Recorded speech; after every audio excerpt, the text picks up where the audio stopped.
Vad ska du fråga? Ja, säger man din anal eller ditt anal? Ja, när man ska knulla det. När man ska knulla det? Jakob skriver ditt. Ja, just det.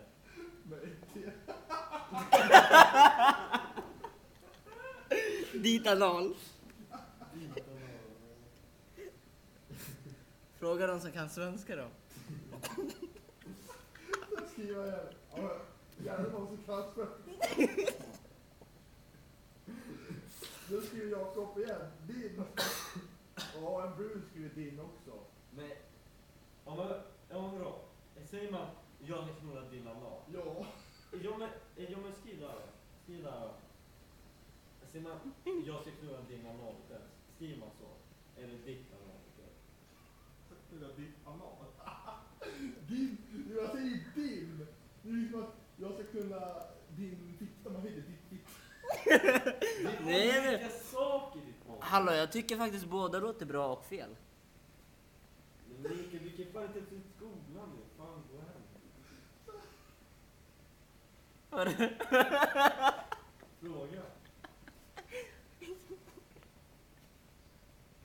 Nika, Alla får ju fan ingen 118. har du tvättat din anal?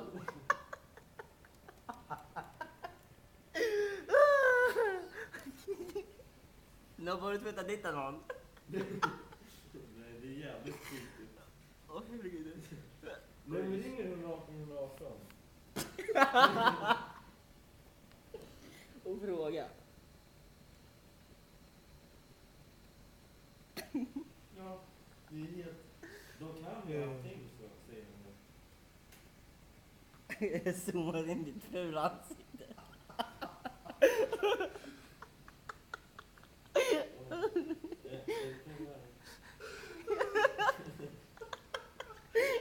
Det är bra kvalitet märker på kameran. Va? Alltså kan du släppa filmer? Det gjorde jag. Hej. Man ska kunna. Jag ska kunna ditt anal eller din anal.